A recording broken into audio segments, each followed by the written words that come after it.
My name is Rowan Mercer, and I was 23 years old when my parents finally had to watch the daughter they left behind become the one the whole stadium stood up for.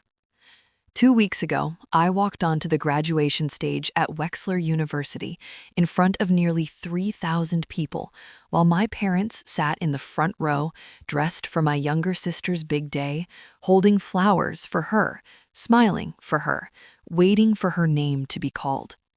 They had spent 4 years paying for Paige's future, while I worked, borrowed, and fought my way through my own.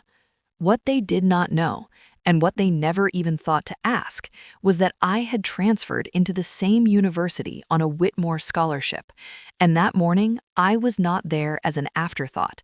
I was the selected commencement speaker. I still remember the exact moment Dean Bell said my name. My father's hand froze on his camera. My mother turned like she was sure she had heard someone else. And my sister, the girl they had chosen every time life asked them to choose, looked at me like I had stepped out of a world she didn't know existed. But this story did not begin in that stadium. It began 4 years earlier, in my parents' house in Bryn Mawr, Pennsylvania, on the night my father looked at our 2 college acceptance letters and decided my sister was worth the investment, and I was the one who could be left to survive on my own. My younger sister, Paige, had the kind of beauty that made women say she was effortlessly pretty, and men lean in when she spoke. She was a year younger than me, and she had a way of stepping into a room like it had been waiting for her. Teachers remembered her. Waiters smiled at her. My mother glowed around her. My father always sat up a little straighter when she started talking. That afternoon, both our college decisions had arrived within 20 minutes of each other. Paige got into Wexler University in Connecticut, a private school with old brick buildings, polished brochures, and a price tag that would make most people dizzy.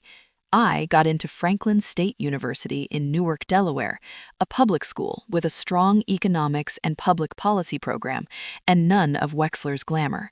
I was honestly thrilled.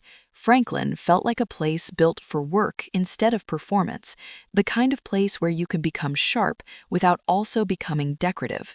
I was still holding my acceptance packet when my father called us into the den after dinner. He did not say, "Sit down, we need to talk." He said, "Let's go over the plan." That word stopped me before I even took my seat. The den was warm from the gas fireplace. My mother sat on the sofa with a mug of tea in both hands. Paige dropped into the armchair across from me, still glowing from the fact that she had gotten into Wexler. My father stayed standing for a second, one hand in his pocket, the other resting on the back of his chair, like he was about to start a board presentation. "Your mother and I made a decision. We are going to fully fund Wexler for Paige." Paige blinked, then laughed once like she thought he was teasing. When he did not smile, her hand flew to her mouth. I waited. He sat down at last and kept going. Tuition, housing, meal plan, travel, and a monthly allowance so she can focus on school and networking. I remember how clean the room looked. The stack of coasters on the side table, the framed black and white photos of my grandparents, the brass lamp beside my father's chair. I remember that because I could not look directly at his face once I understood he was not done. "What about me?" I asked. He answered immediately, like he had rehearsed it. "Franklin State is a more practical option. It costs far less, and you've always been more self-directed. You'll be able to make it work." I stared at him. "You mean I'm on my own?" He exhaled once through his nose. "Rowan, don't reduce this to something emotional. We have finite resources. We have to be strategic." Strategic. He leaned forward and clasped his hands. "Paige has social instincts. She knows how to build connections. A place like Wexler amplifies that. It opens the right doors. Franklin is a solid school, and you are exactly the kind of person who can get value out of a place like that without all the extra support." I heard myself ask the question slowly, because if I said it any faster, my voice would crack. "So you're investing in Paige's future and not mine?" My father did not flinch. We have to think in terms of long-term positioning, Rowan. Return matters. My mother kept her eyes on her tea. Paige had gone very still. She looked embarrassed now, maybe even guilty, but not guilty enough to refuse any of it. That was the thing about Paige. She was not cruel. The world had spent so many years bending gently in her direction that she no longer noticed the tilt. That night was not the first time I realized where I stood. It was the first time they said it out loud. When I was 16, Paige got a used Toyota Corolla that still smelled new inside. I got our cousin's old laptop with a dying battery and a faint yellow stain in one corner of the screen. On vacations, Paige got the nicer room because she needed sleep and privacy. I got the pull-out sofa or the small room by the ice machine because I was flexible. In family photos, Paige was always centered. I was angled in, an afterthought with good posture. Once, when I was 17, I asked my mother why I always felt like I could be cut out and the shape of the family would stay the same. She gave me the tired smile she used whenever she wanted me to stop making something inconveniently true. You think too much, honey. I love you both the same. You're just stronger than Paige. You always have been. Stronger, more independent, more practical, easier to neglect without anybody feeling like a villain. After the meeting broke up, I went upstairs, sat on the edge of my bed for maybe 10 minutes, then realized I had forgotten my water bottle downstairs. I came back down and heard my mother's voice in the kitchen before I turned the corner. She was on the phone with my Aunt Marcia. "Rowan will land on her feet," she said softly. "Paige needs to be put in the right environment." I stopped in the hallway and stood there with one hand against the wall. My mother was not trapped in my father's decision. She believed in it. Back in my room, I opened a spiral notebook and started writing numbers. I had around $3,100 saved from 2 summers of working. I wrote tuition, housing, books, health insurance, transportation, food, fees. I rewrote the totals 3 times because I kept hoping I had made a mistake. I had not. Even with the aid Franklin estimated, I would still be short enough to drown if one thing went wrong. For the first time, I understood how quickly your future could close when the people behind you stepped aside and called it strategy. I opened my old laptop, waited for it to wheeze to life, and started searching. Scholarship databases, federal aid pages, state grant programs, every combination of first generation, merit, hardship, independent, economics, public policy. Most of what came up was useless, expired, or smelled like a scam. Then I found one name that sounded like it belonged to another universe entirely. Whitmore Scholar Program. I clicked on it and leaned closer to the screen.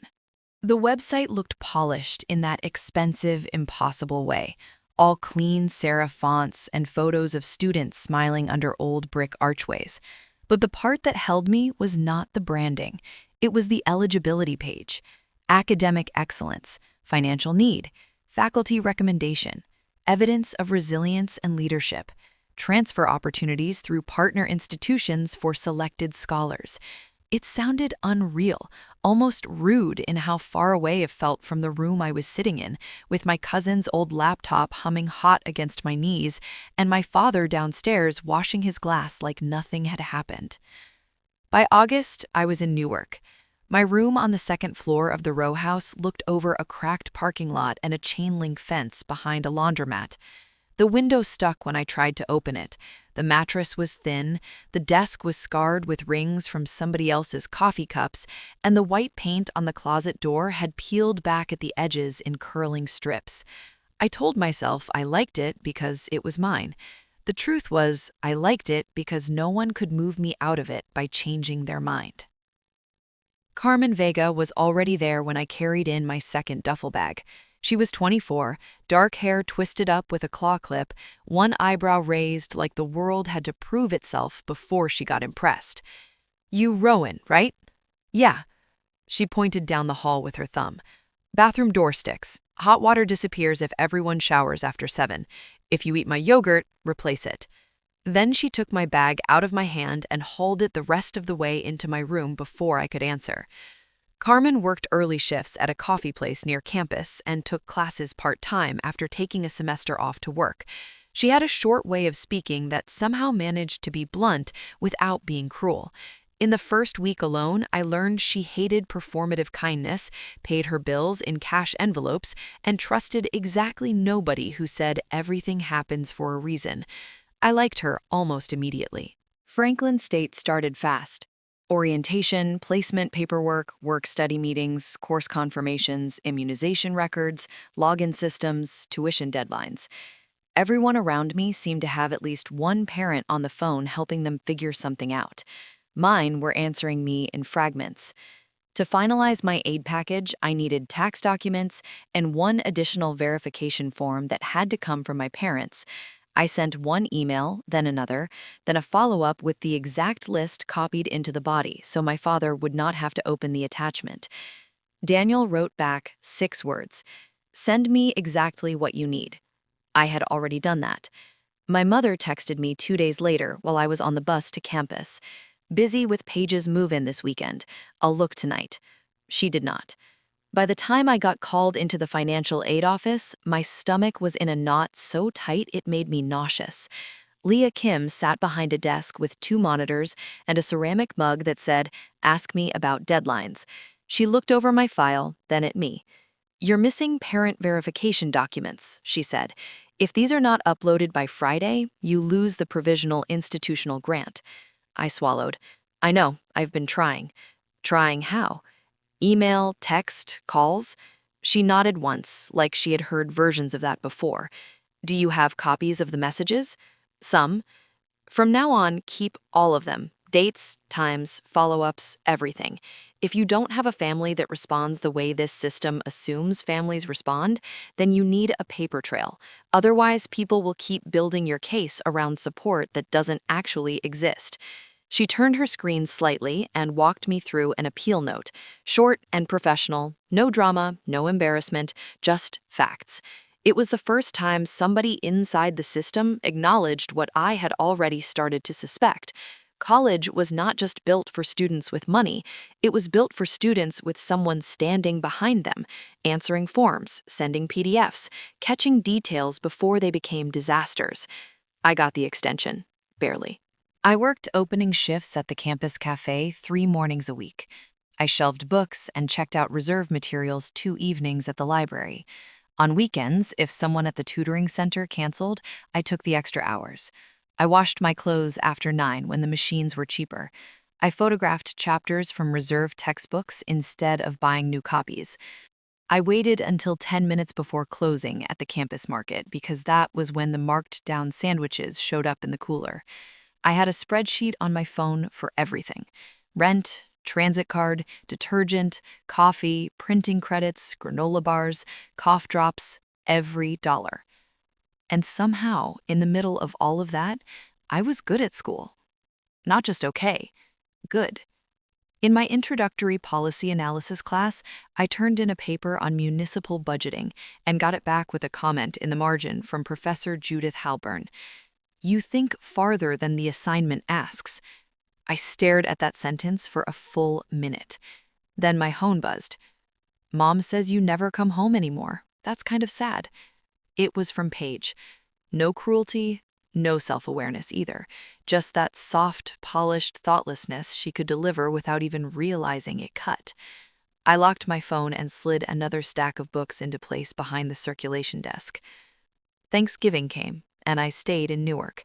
I could have scraped together train fare if I emptied my checking account to the bone, but I could not justify paying to go sit in a house where my place had already been reassigned. Carmen went to see cousins in Camden and left me half a lasagna in the fridge with a note that said, "Don't get dramatic, just heat it." I called home in the late afternoon. The line connected on the 3rd ring. My mother sounded breathless and distracted, like she had tucked me between basting and serving. "Hi, sweetheart. Happy Thanksgiving." "Happy Thanksgiving. Is Dad there?" In the background, I heard silverware, a burst of laughter, somebody saying Paige had really found her place at Wexler. "He's carving the turkey," my mother said. "You know how he is." I almost laughed at that. No, actually, I thought, I know exactly how he is. After we hung up, I sat on the edge of my bed and opened Instagram. Paige had already posted.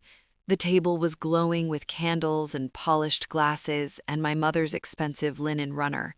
Daniel stood at one end, smiling. Elaine was mid-laugh. Paige sat in the center in a cream sweater, looking homegrown and perfect. Nothing like coming home. There was no empty chair, no extra setting. Nothing in the picture suggested anyone had ever expected me there. When Carmen got back later that night, she found me in the kitchen with the lasagna container still closed on the counter. She looked at my face, tucked in the phone in my hand, and did not ask to see the picture. She put a paper plate in front of me, cut a square of lasagna, heated it, then slid down the cabinet and sat on the floor. "Don't confuse a table that ran out of room with a table that never meant to pull out a chair for you," she said. I looked at her. "That's not the same thing," she went on. "One is bad luck, the other is design." In December, while I was pulling together documentation for a spring aid appeal, I found the email. The old family email account was still half connected on my laptop. I was searching for a tax attachment when I saw a message from my high school counselor, sent in April before graduation. The subject line was scholarship and state grant options for Rowan. My mother had opened it. She had forwarded it to my father. "Do we send this to Rowan or let her figure it out?" His reply sat directly beneath it. "If she wants it badly enough, she'll find it." I read it twice, then a third time. I didn't cry, I just sat there with my hands flat on the desk and finally named what had happened to me. I had not been forgotten, I had been left. The next week, I got my microeconomics paper back with an A at the top and one line in dark blue ink below it.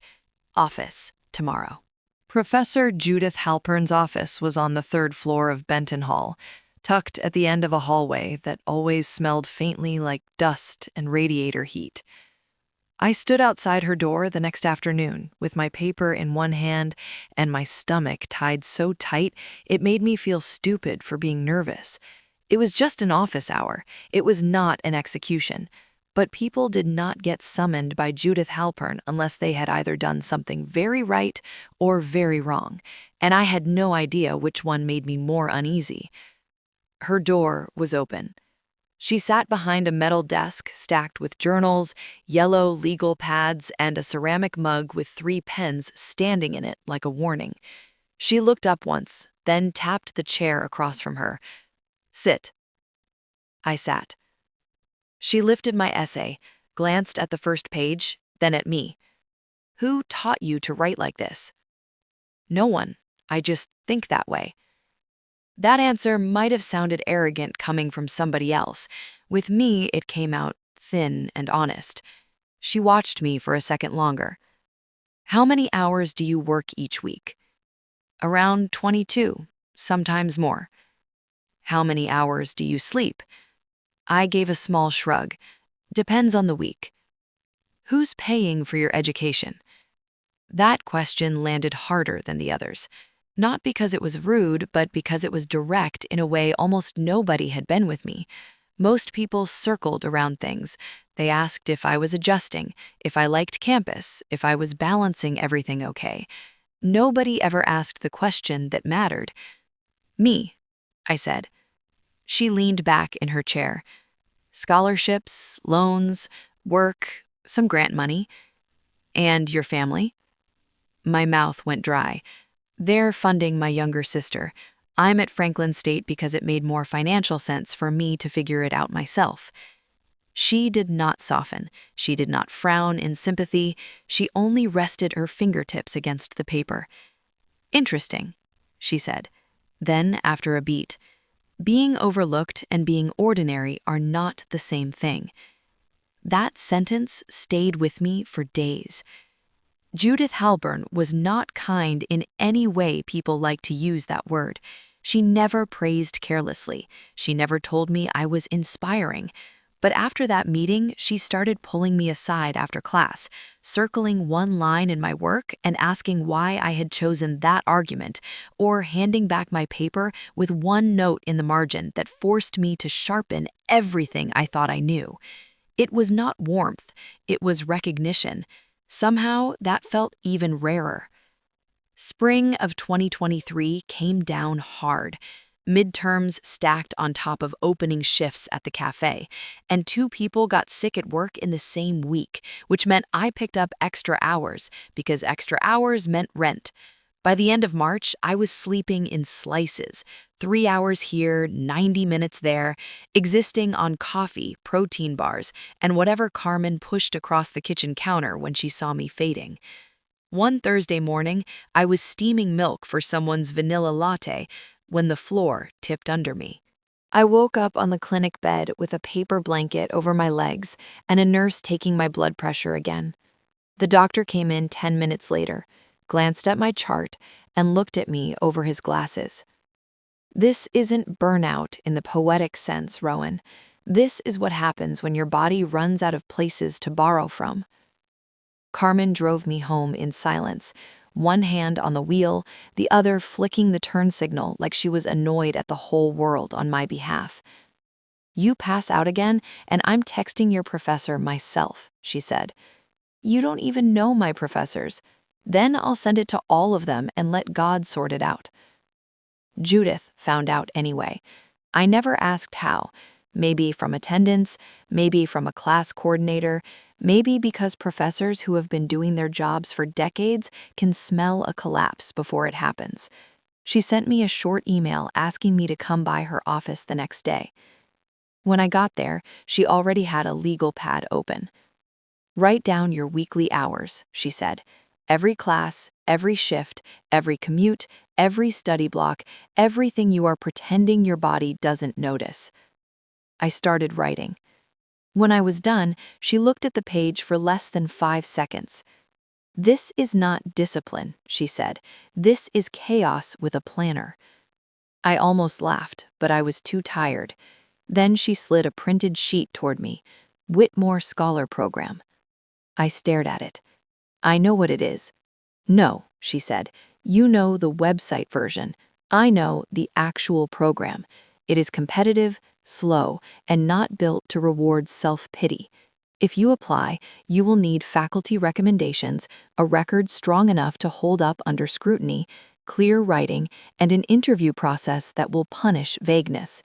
If you get through, there may be opportunities through their partner schools. There are no guarantees.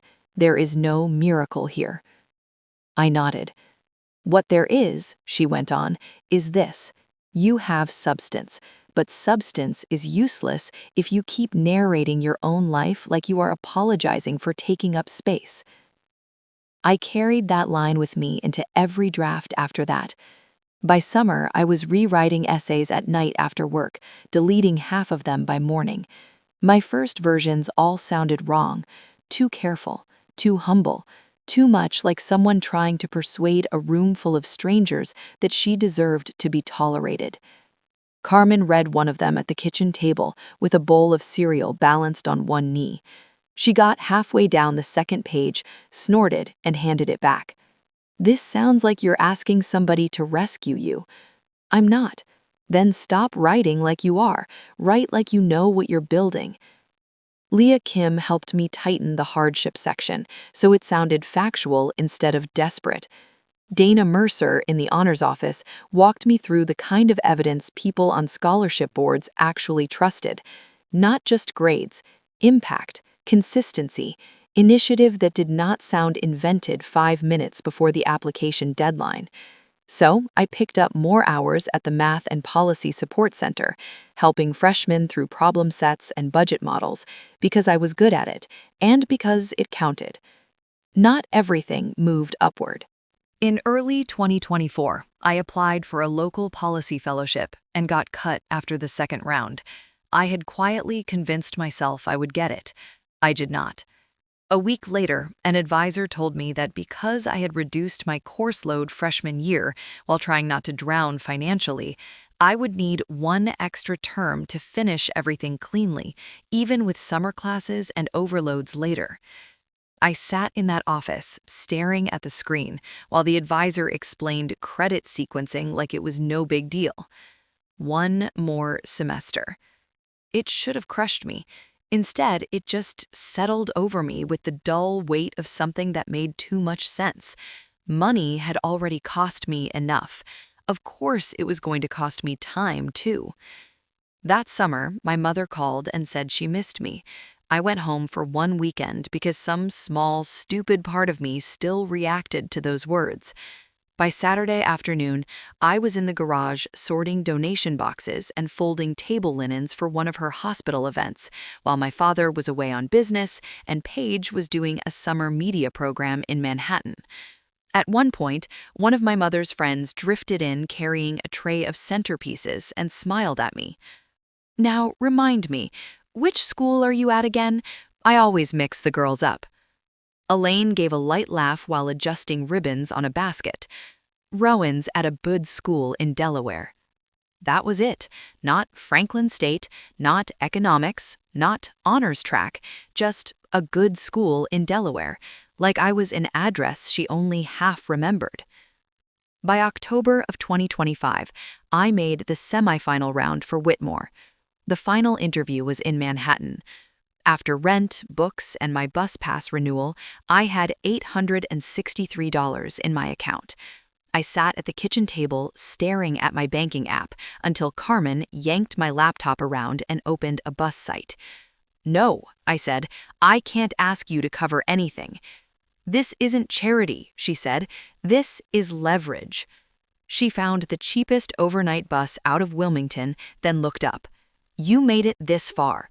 Don't get sentimental and stupid now." So I went. I wore a navy blazer from a thrift store on Kirkwood Highway and low heels I had bought secondhand for $11. I got almost no sleep on the ride up. My neck hurt, my eyes burned.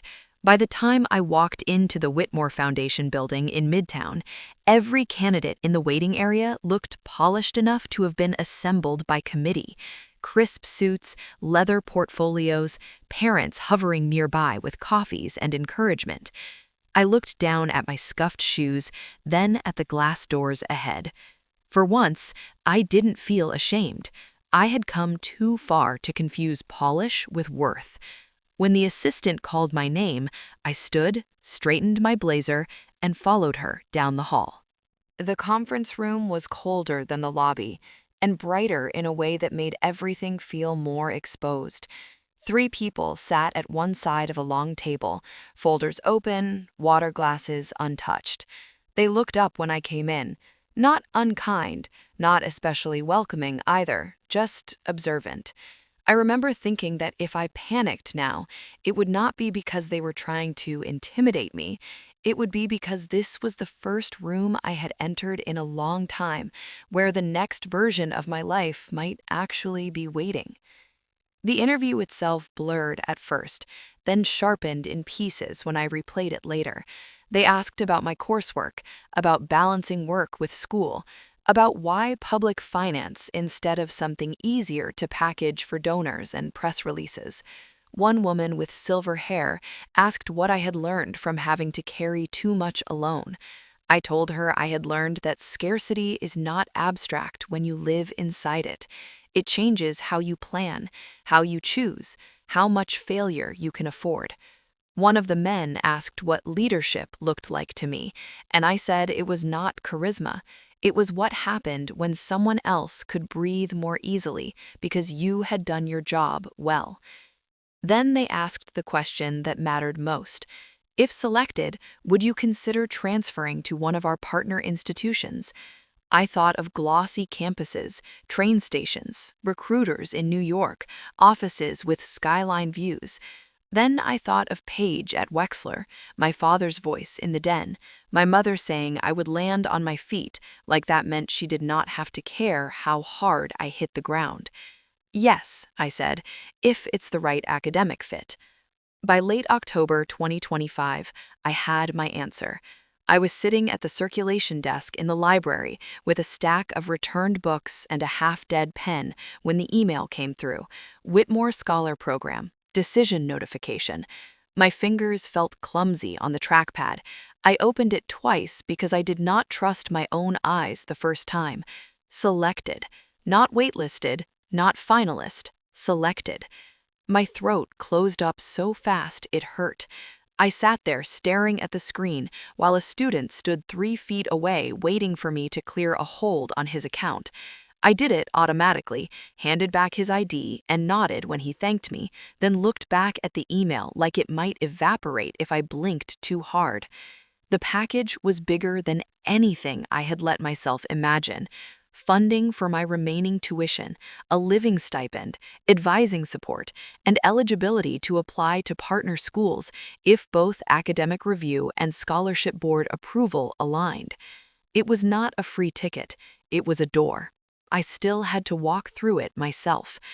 I took the bus back to Wilmington that night with the email saved offline on my phone, and my ribs aching every time I inhaled too deeply.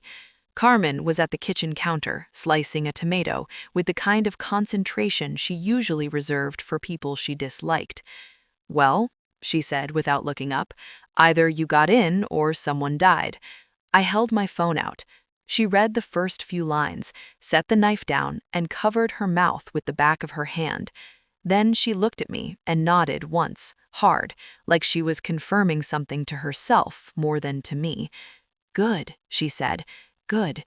They were never going to be your ceiling." The partner school list felt unreal. Georgetown, 2 selective programs in Boston, a policy track in Chicago, Wexler University in Connecticut. I researched each one obsessively for a week, comparing requirements, credit transfers, faculty, alumni placements, internship pipelines. Wexler kept rising to the top. It had the strongest public finance and advisory path, the cleanest route into New York, and a transfer honors structure that actually fit what I wanted to do. It was also where Paige was finishing her degree. That mattered, but not in the way someone watching from the outside might assume. I did not choose Wexler because I wanted revenge. I chose it because after years of surviving, I had finally earned the right to be strategic too. Dana Mercer in the honors office helped me sort through transfer evaluations. We sat with 2 transcripts, a course catalog, and a spreadsheet so detailed it looked like it belonged in my father's office. Some credits slid over cleanly, others didn't. Judith wrote my recommendation letter herself. She never showed it to me, but when she handed over the sealed copy for my records, she said, "If they are smart, they won't miss what is in front of them." Dean Andrew Bell from Wexler interviewed me over Zoom in early December. He had a careful, measured way of speaking, the kind men in academia used when they wanted to seem generous without giving too much away. "Why Wexler, Ms. Mercer?" "Because it is the strongest fit for the work I want to do." A lot of applicants say some version of that. I know, most of them probably mean prestige. And you don't? "No, I mean trajectory." He looked at me for a long second. Then he asked what I was looking for in a transfer environment. "I'm not looking for a place that makes me feel chosen," I said. "I'm looking for a place that can take me further than I can get on my own." That answer, more than any GPA or recommendation, was what got me through. Wexler admitted me for spring 2026 as a transfer honors student and Whitmore Scholar representative. Because I had reduced my course load freshman year and spent later semesters overloading and patching around work, my graduation had shifted by 1 term. Paige, who had gone straight through Wexler on a clean 4-year path, was set to graduate in May 2026. So was I. I did not tell my family. Not because I wanted to play a childish game, not because I wanted to stage some dramatic reveal. I simply did not want the first real thing I had built for myself to be folded back into their version of the story. If they found out later, fine, but I was not going to hand them the news so they could pretend they had always been part of the plan. I rented a tiny studio off campus near the New Haven line instead of taking university housing. It was barely bigger than the room I had in Wilmington, but it was mine, and it lowered the chances of running into Paige in a hallway or dining hall. Still, Wexler was not that large. Near misses came fast. The first week, I spotted her from across the student center, laughing with two girls near the coffee kiosk, one hand cutting through the air the way our mothers did when she was telling a good story. I turned before she could look up and kept walking. A week later, my mother called because a Wexler envelope had gone to Bryn Mawr instead of my Delaware forwarding address. "What is this?" "Just a policy forum mailing list," I said. "They send things to everybody." She hesitated, like she wanted to ask more, but she didn't. The actual collision happened in the library on the third floor. I had spread out notes, a laptop, and 3 borrowed books over a corner table when I heard my name in a tone I had not heard from Paige in years. Not warm, not sharp, just stunned. "Rowan." I looked up. She was standing there with an iced matcha in one hand, her mouth slightly open, her eyes moving from my books to my student ID clipped to my bag. "What are you doing here?" "Studying." "Don't do that." She set the drink down too hard and it sloshed against the lid. "Since when are you at Wexler?" "Since January." "January? What do you mean January? How are you even here?" I closed my laptop. I went to Franklin State on scholarships and loans and work. Then I got Whitmore. Then I transferred. Wexler was the best program for what I want to do. She stared at me. "Mom and Dad don't know." "No? Why?" "Because none of you ever really asked what my life was turning into." That landed. I could see it. Not as guilt exactly, more like the first crack in a mirror she had always assumed was solid. That night, she called home. My father called me the next morning. I stepped outside my studio building to take it, breath fogging in the February air. "I am hearing from your sister that you're at Wexler," he said. "What exactly is going on?" "I'm at Wexler." "Why didn't you tell us?" "Because you only call when you feel the story slipping out of your hands."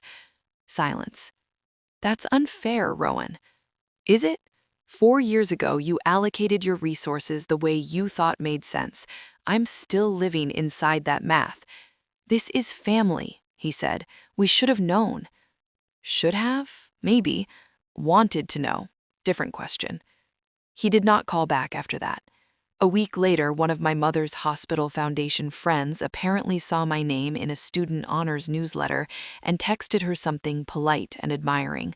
Elaine left me a voicemail that sounded thinner than usual, as though she had just discovered the polished version of our family had started cracking in public. By late April, I knew my name had made it further than I expected inside Wexler. Dean Bell's office reached out twice. Then Judith called late one evening while I was standing over my stove, stirring boxed risotto and trying to pretend that counted as dinner. "You've been selected," she said. "For what?"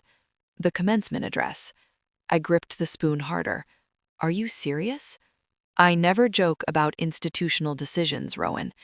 I leaned back against the counter and closed my eyes. "Do you want your family told in advance?" she asked. I thought about my father smoothing his tie in a hotel mirror, my mother arranging flowers for Paige, the old reflex in my chest that still wanted someone to choose me before it was too late. "No," I said finally. "I want the truth to arrive before anyone can rearrange it." Judith was quiet for a moment. "Good," she said. "Then let it." The morning of May 17th, 2026 arrived bright and sharp, with that clean New England light that makes everything look more certain than it is. By 8:30, the stadium at Wexler University was already filling with families carrying flowers, cameras, and paper coffee cups. The air smelled like sunscreen, cut grass, and nerves. Somewhere across the field, someone was already crying. My parents had come early. I saw them from the staging area before they ever saw me. My mother had a large bouquet wrapped in pale tissue paper, the kind she would have spent too much time choosing because presentation mattered to her almost as much as intent. My father was adjusting the zoom on his camera, aiming it toward the graduate seating where Paige would be sitting. They looked exactly like what they had always wanted to be: prepared, polished, proud. Only not of me.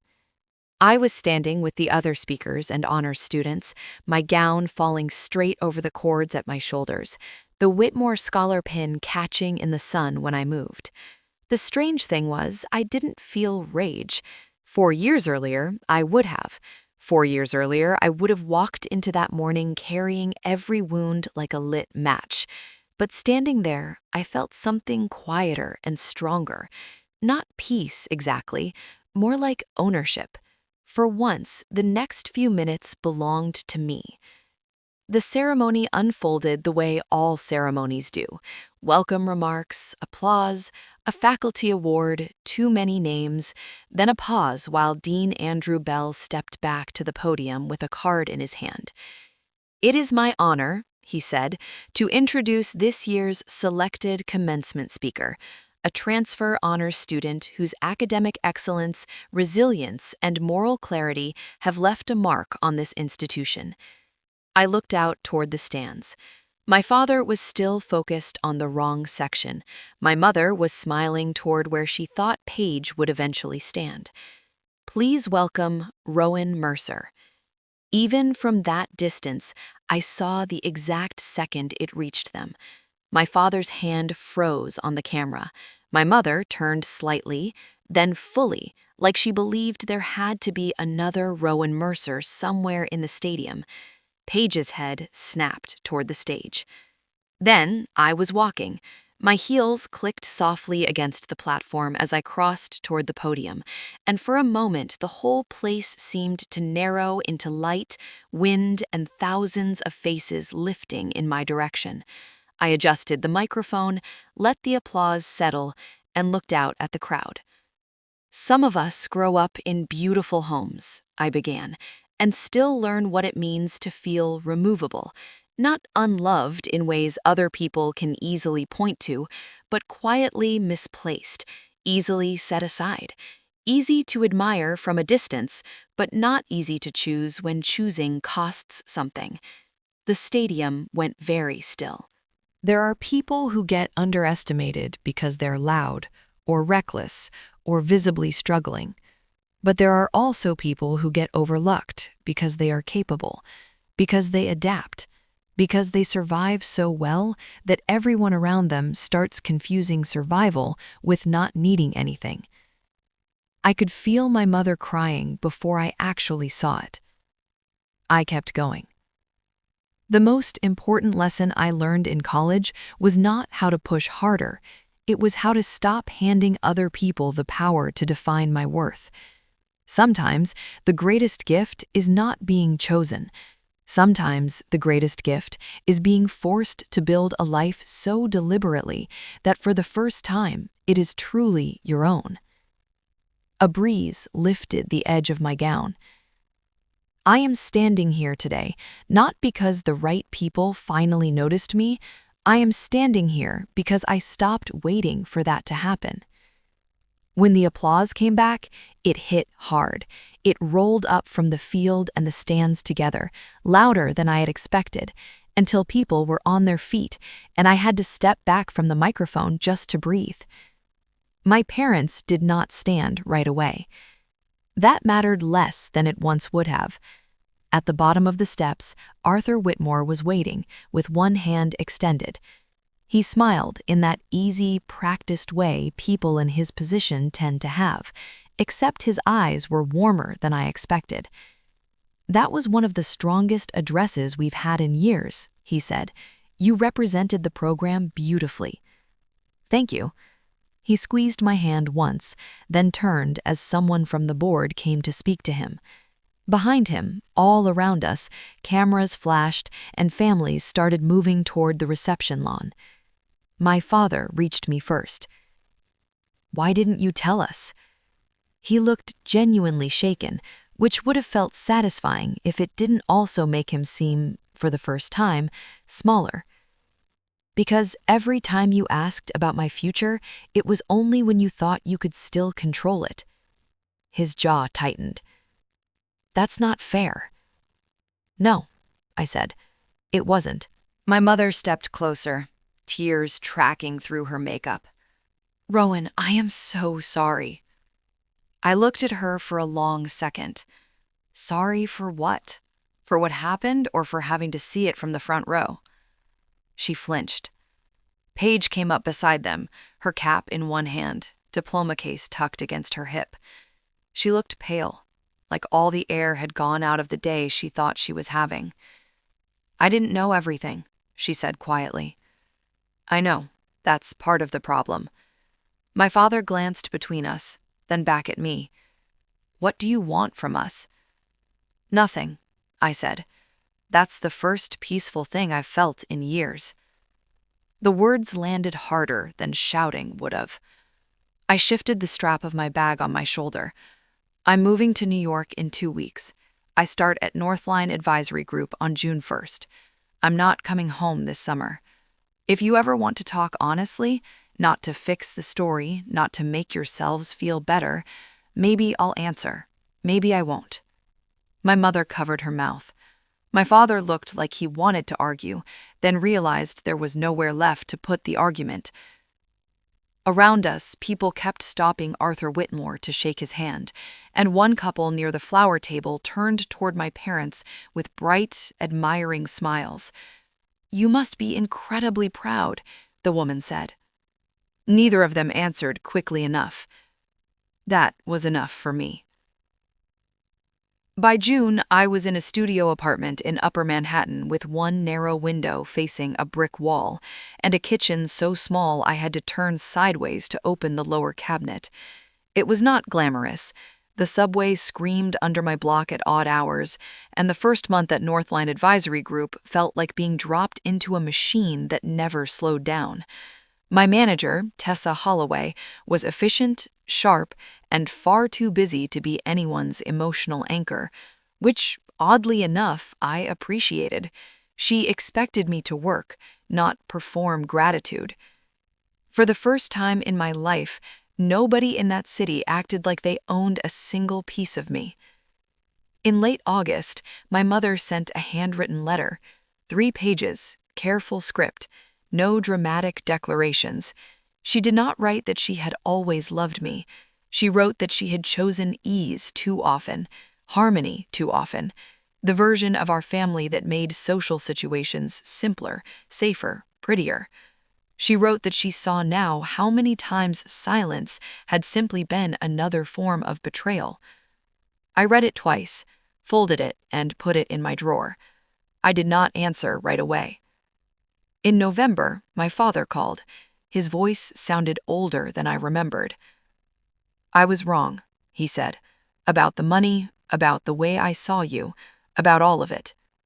I stood by my window and watched late afternoon light slide down the brick across from me. I hear you, I said. That was all I gave him. Paige came in December. We met at a coffee shop in Midtown East. 2 women in winter coats with matching eyes and completely different childhoods. She didn't offer me a neat apology. She just sat with both hands around her cup and said, I lived in the bright part of the house so long I never asked where the shadows went. That was the first true thing she had ever given me. We did not hug in the street. We did not cry. We just stayed until the cafe started stacking chairs, then walked out together and took different corners at the next light. The first bonus I got at Northline wasn't huge, but it was enough to do one thing I had been thinking about for months. I sent part of it to Franklin State, to a student emergency fund that helped people stuck in the space between tuition bills, missing paperwork, bad timing, and families that never showed up when it counted. I did it quietly, no plaque, no announcement, just one less slammed door for somebody coming after me.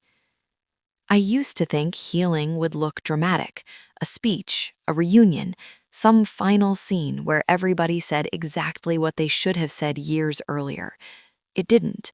It looked like rent paid on time, a drawer with my mother's letter still unanswered, coffee with my sister once every few months, my father learning that regret is not the same thing as repair.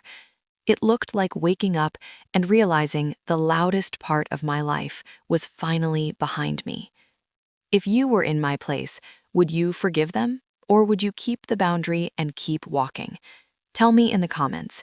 And if this story stayed with you, stay with the channel. There are more like it waiting for you here.